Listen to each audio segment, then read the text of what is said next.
So I call upon next Shamir Rahim. He's the founder and CEO of VersaFleet. He's a technopreneur with a passion for internet and biomedical technologies. Founder and CEO of VersaFleet. He believes in automating the world's logistics operations.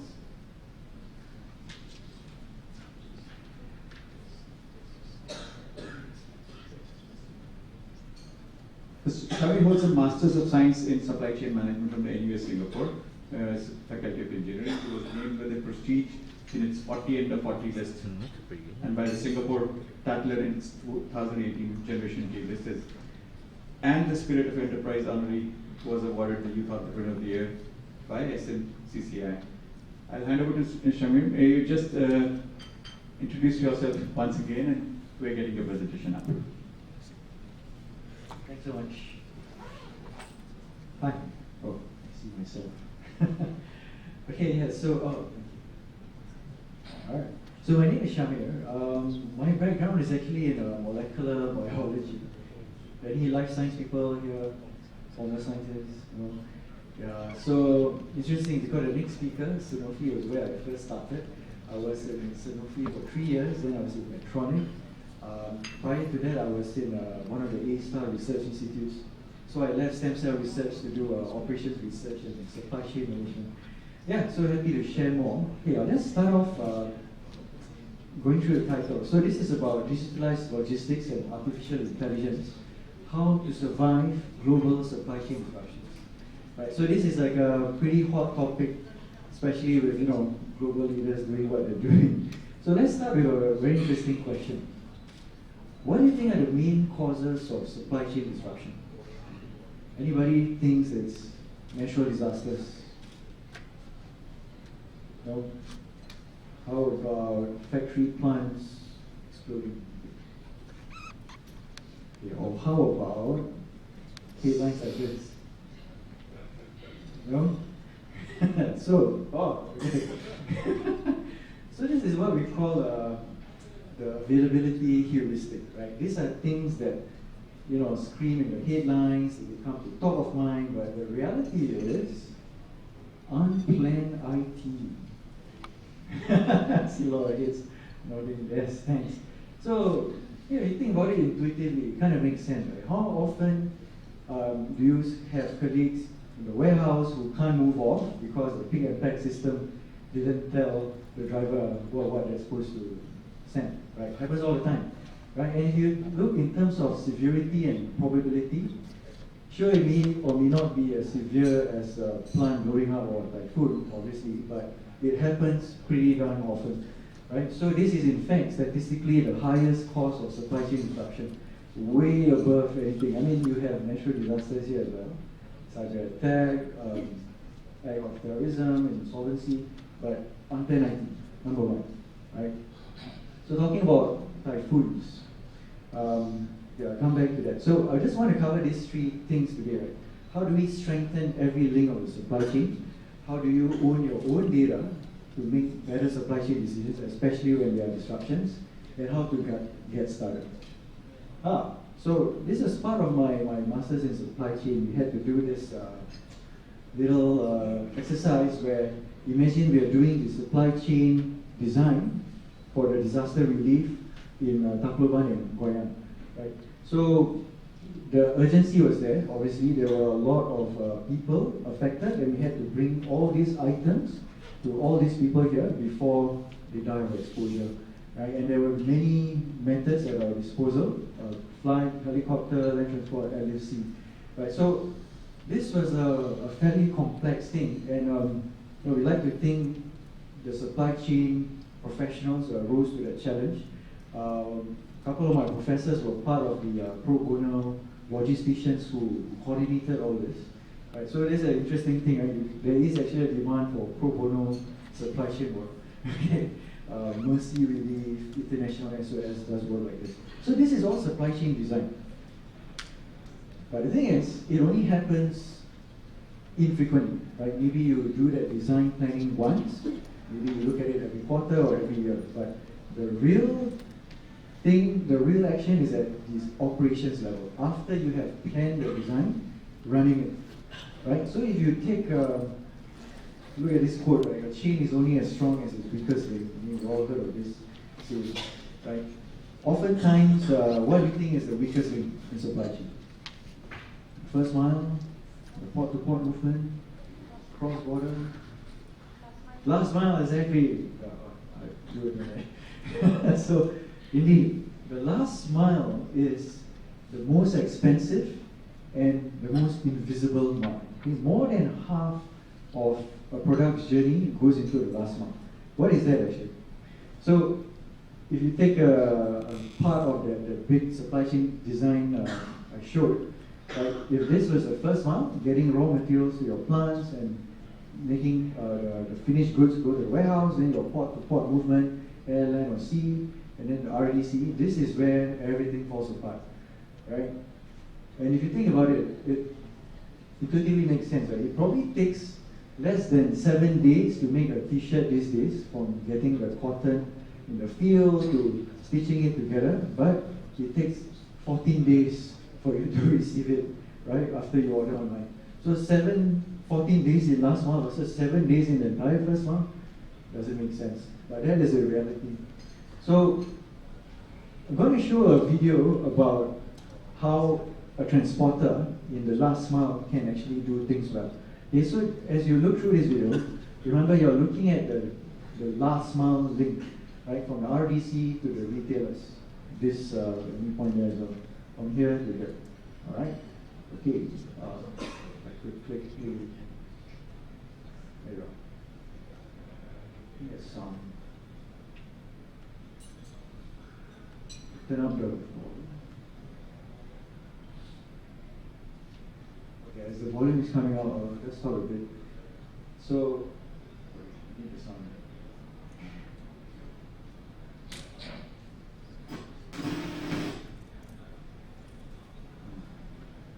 Right.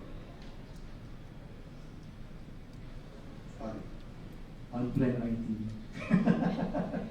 Spatial interruption. Okay, so, okay, while we're getting the sound out, so this is a transporter in Singapore. They transport for B2B logistics, so they move, if I'm not mistaken, fast-moving consumer goods to supermarkets and hypermarkets around Singapore. Right, so they have about, I think, 50 drivers. This is a planner, Mr. Tan. He's 55 years old.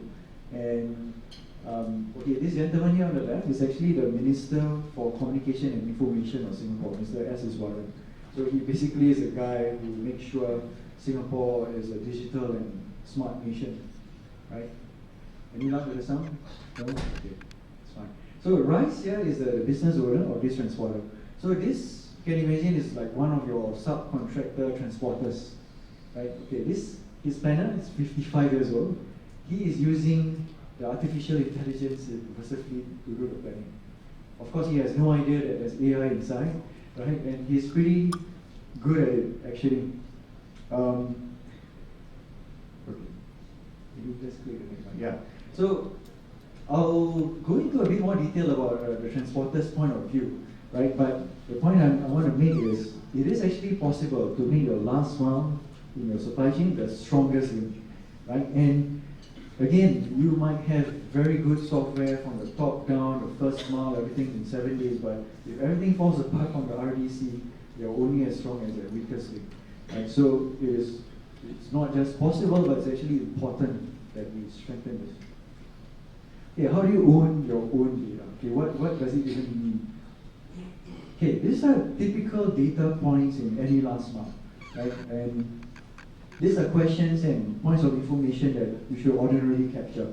Things relating to order fulfillment, like what is the actual time and location orders are being completed. Did they deliver when they say they did? Right? If you ask your 3PL how their subcontractor did, they always tell you what they want to hear, what you want to hear, right? So you actually need to know what actually is the information. Okay, you want to know the order pattern information. Okay, we all know we're entering Q4. This is when it gets crazy, right? You have your online sales day, you have shelf, you have 11 Singles Day, Cyber Monday, Black Friday, Christmas, the whole works. Right? We have seen logistics volume spike 45 times in this next 3 months. Right? And Imagine if you plan your supply chain, you design it based on the peak. You will have over capacity for the other 3/4 of the year, which is not a good idea. Okay, you want to know how good is your DC. Like drivers always say, oh, it takes very long to pick and pack, but how long did it take truly? Right? You want to know that. And of course, the driver information, especially when you're doing a regional supply chain, right? Say you're doing for Asia Pac, you have to have a comparable benchmark between your transporter in Manila versus the one in Bangkok versus the one in Surabaya, right? It has to be comparable, right? I mean, sure, traffic is different, but you know, you have to be being charged in the same manner, okay? So these are the things. If you have that information, you can ask high-level questions like, are they actually fully maximized? Do you need that many chartered trucks or bonded trucks? Right? Off-peak, the spare resources, right? Can you try to make money out of them? And we actually have a customer that managed to do that. And even the delivery metrics, e-commerce especially notorious, you can take up to 7 attempts in Singapore, right, to deliver a parcel. So imagine you're incurring 7 times the logistics cost to make one delivery. There's no way that that is sustainable, right? So, how many of you think AI can work on data points from these sources to answer all those questions? Right? I mean, I try to do a lot of work in artificial intelligence and computer vision. I haven't really seen anything that can read off whiteboards and translate that to data points, right? Or reading from carbon, the third ply in a stack of carbon paper is literally impossible, right? So the first thing you need to do is you need to own this data. What is this data? This is your supply chain's data. It's all captured in these little pieces of paper and scribblings on a whiteboard. That's not sustainable. And if you want to do analytics, then you've got to go in, maybe a guy sitting there with your 10-year records of delivery orders. There's no way you're going to go through that. What you really need to do is to digitalize your operations, right? You've got to convert this clipboard in that video to real data points. Then you can build your dashboards and metrics and actually measure, okay? So I get this question about how much data do we need, right? And we actually asked the question to our research collaborators at NUS School of Computing, AI Singapore. So we actually have a research and development grant that's funded by the State Board. Give us a decent amount of money to ask these questions, right? So again, Mr. Warren here, I'm trying to describe the vehicle routing problem to the Minister. And he actually follows that. It's pretty cool.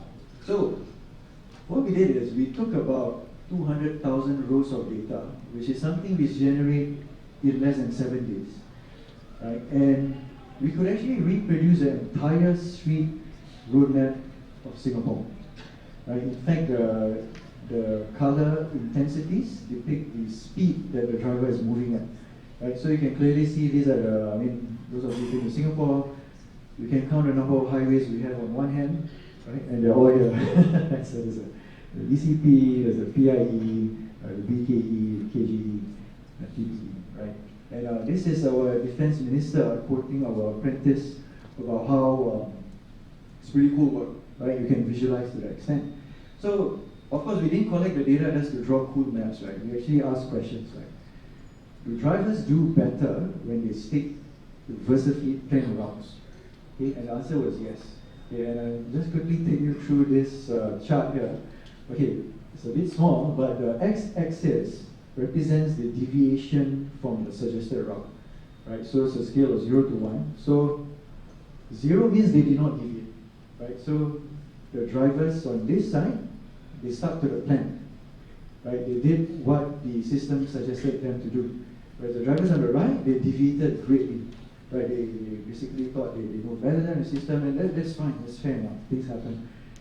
The y-axis depicts how late they were, right? So these guys here were really late, and these guys here were punctual, right? And you can immediately see, and it's statistically significant, that the drivers who do not deviate are punctual more often than the drivers who do deviate, right? You don't see drivers who stick to the plan becoming grossly late at all, in fact. So this is there's almost no overlap in terms of the data set. So this is a statistical proof that system generated routes does actually work. And this is not just Singapore-based data, right? This is based on our users in Indonesia, Philippines, and India as well. The second question we asked, does VersaFleet as a TMS predict the estimated time of arrival accurately? And the answer is yes, when the drivers stick to the plan. When they deviate, then we can't estimate properly. Right, so again, just to quickly walk you through, the x-axis represents the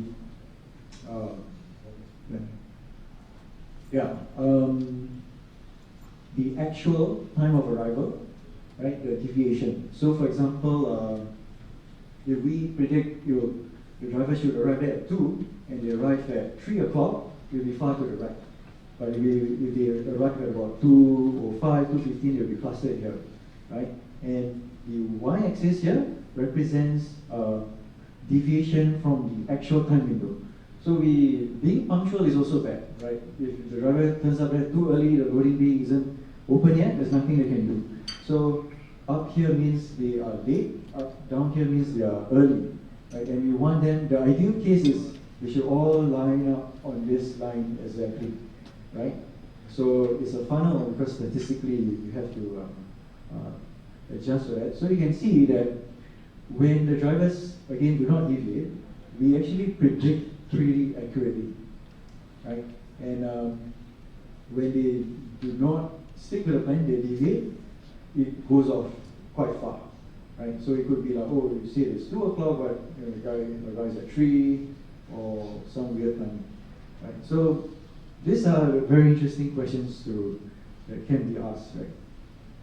So the moral of the story is measure every step, set benchmarks across all your supply chains last month. Only then you can really be resilient to supply chain disruption. Okay, how to get started? Okay, this is the part where I talk a lot more about VersaFleet and what we've done. So VersaFleet is a next generation transport management system. Right? We optimize almost 2 million tasks a week.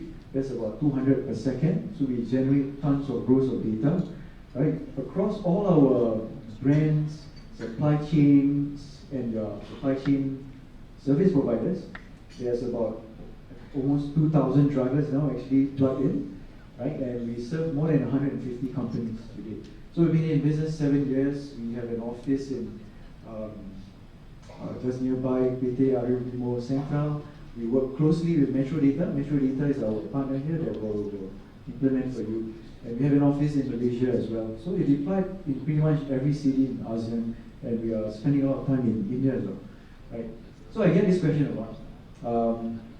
What industries does it work in and what countries, right? So we have been optimizing for things from Uber Eats, which became Grab Food in Singapore, to Red Cross Singapore, ambulances, to even Canon, Philips, and even Google Van. Yeah, I had a logo there, which is a unicorn in themselves. And where can we deploy? So this is a pretty much far-flung location. This is in a town called Surian, if I pronounce it right, which is about 30 kilometers out of Chennai. Right? Because I get this question about, oh, you can do it in Singapore, KL, what about Indonesia? So yeah, we've done Jakarta, rural Jakarta easy, and we wanted to challenge ourselves, we deployed in Chennai, right? Pretty far.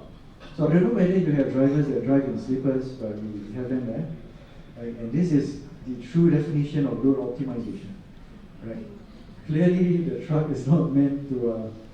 These are aircon units, by the way. Huh? This, yeah, no safety.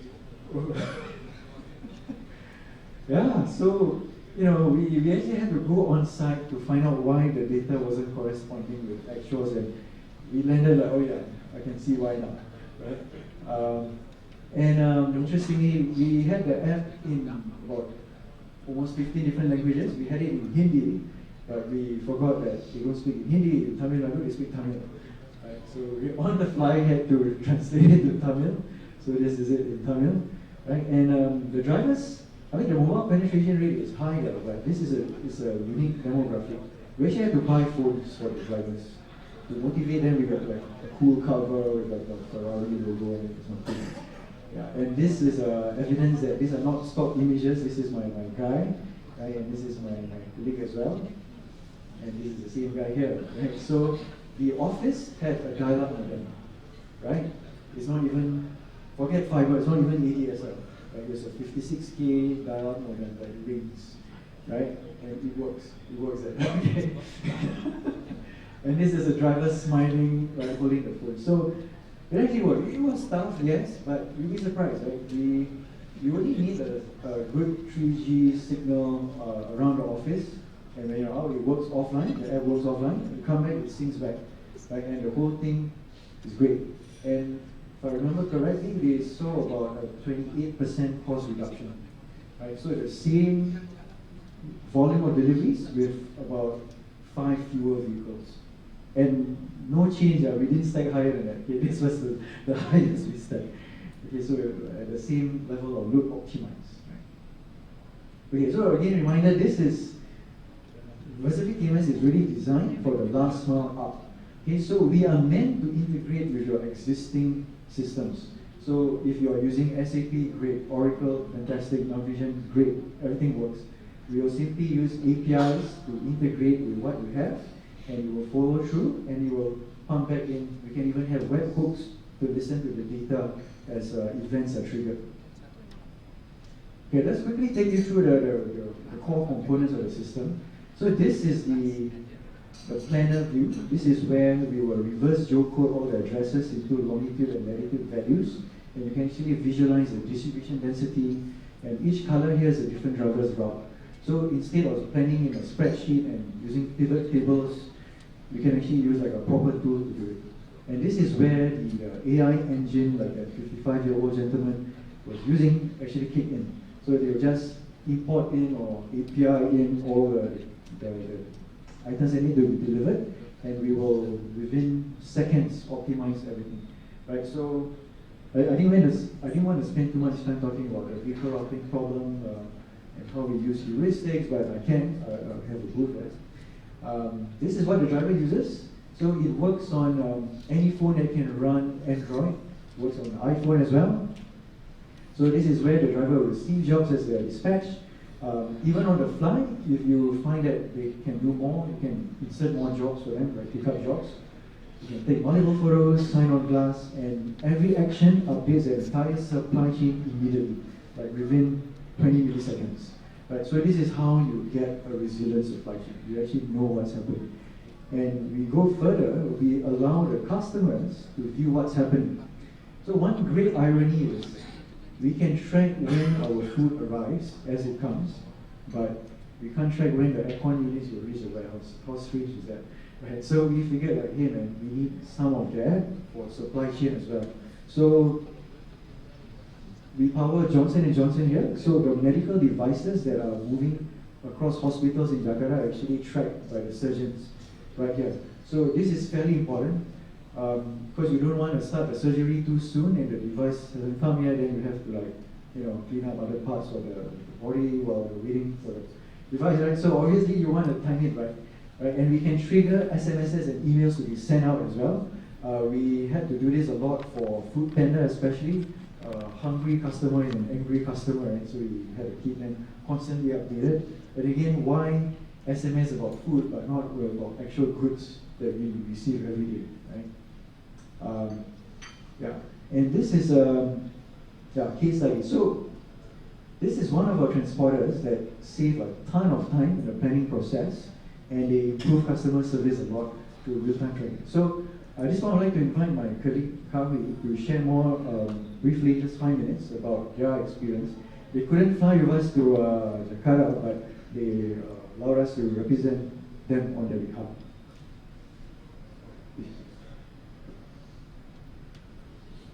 Alright, hello everyone, I'm Kawi from VersaFleet. So I'm going to be representing Alex World, who is a third-party logistics company in Singapore. Right, so Alex has been around for 16 years, right, doing all kinds of logistics, from critical logistics, which operates 24/7, to air freight, sea freight, project logistics, and also e-fulfillment. Right, e-fulfillment, with all the e-commerce getting more and more popular, Alex has also got a foot in the e-fulfillment.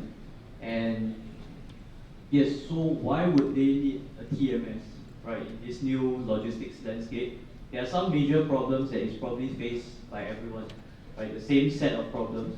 First one being high volume call from customers, right, for various reasons, from bookings of orders, to requests of POD, requests of status, and also complaints, of course, right? So how do they use VersaFleet to actually reduce the number of calls in, so that the same size of customer service staff can service more customers and improve the customer service, right? So what they do is they educate the customers on how to use My Jobs portal, which is an extension of VersaFleet for their clients.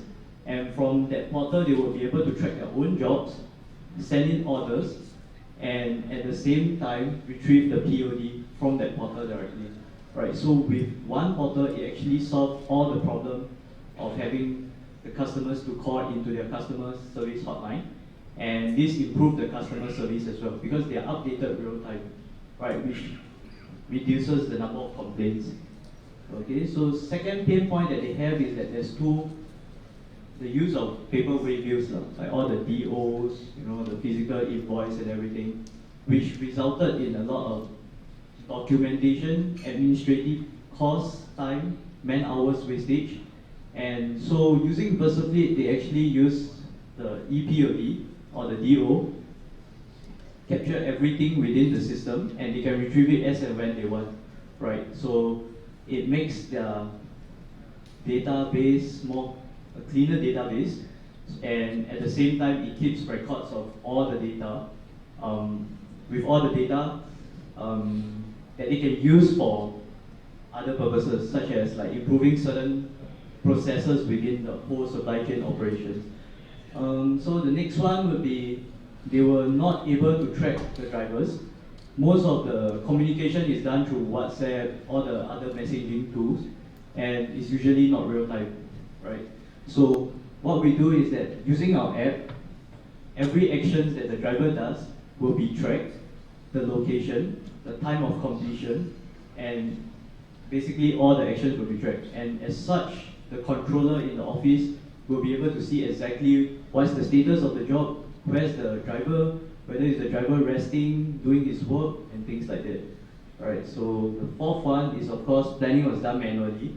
This is one of the biggest problems, especially in Jakarta where the volume is very high. Right, you could be doing 200-300 deliveries a day, and planning can be very complex. So what our system actually does is we reduce all the planning requirement to less than half an hour. Alright. So the last one is disputes with clients. Right, it's very common, be it whether you're the manufacturer, the brand owner, or the third-party logistics, because you have no clarity of the data. So every time it's you say and I say, right? The driver will always say that they're on time. The customer's complaint cannot be verified whether it's true or not. So using our system, with everything captured, there is clarity, photo proof, timestamp, so there is less disputes that are available, like that will be going on. And of course, the last one would be no data for analysis. You don't know how well your drivers are doing, right? Against the industry benchmark, you don't know how well your contractors are doing. There's no way you can track the service level if there's no data. How much of it is on time? How much is, late deliveries, right? And how much of your goods are damaged, which resulted in loss, right? Because they are doing the warehousing, they are the one handling the goods. So all these data are never analyzed, and it's all lost, and it costs the company a lot of money in an extended period of time. So that's it. That's VersaFleet. We have a booth outside, so if you're interested to learn more, you can actually just visit us outside. Thank you. Thank you, Shamir.